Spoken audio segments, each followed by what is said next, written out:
shall reflect on the life of Saint John, apostle and evangelist. Saint John was the younger brother of Saint James the Greater, and like a wealthy fisherman on the Sea of Galilee, where both sons of thunder assisted their father Zebedee.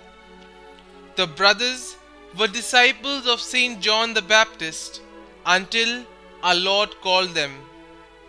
John was one of the 3 apostles who were privileged to witness the raising of the daughter of Jairus and the transfiguration. Saints John and Peter were the ones dispatched into the city to prepare the Last Supper, and on that solemn occasion, John, probably the youngest among the apostles, was permitted to recline his head on the Master's breast. John, the disciple whom Jesus loved, was permitted into the palace of Caiaphas on the night of our Lord's betrayal, being known to the high priest. He was the only one of the 12 to remain at the foot of the cross throughout Christ's agony, and it was to his loving care that the dying Saviour entrusted his Immaculate Mother. On the first Easter morning, it was again John and Peter who raced to the empty tomb.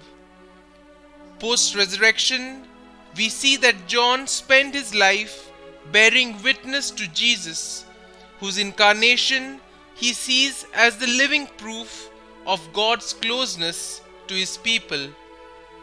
The first to recognize Jesus in his appearance to the apostles on the shores of Galilee, he is again with Peter at the first miracle after the resurrection.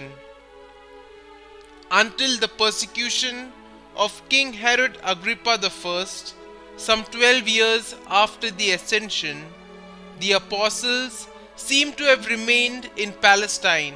When they all dispersed, John went to Asia Minor, and from Ephesus, as a center, founded and governed the 7 churches. Here among the pagans who had kept up the Roman and Greek traditions and philosophies, the Logos was a familiar term and denoted the divine Redeemer for whom religiously disposed pagans had longed. It was at Ephesus that John wrote what has been rightly termed the spiritual gospel. He was careful to amplify the 3 synoptic gospels in many sublime details and stress Christ's divinity in opposition to the popular Gnostic currents of thought.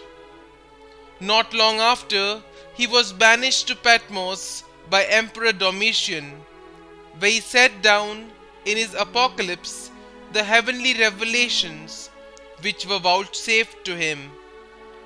John's zeal and tender solicitude for his flock are beautifully expressed in his fervent admonitions. John lived at Ephesus to a very advanced age, having returned from Patmos upon the emperor's death. The last of the apostles to die, John is revered as the patron of Asia Minor and is invoked against rain, hail, and lightning.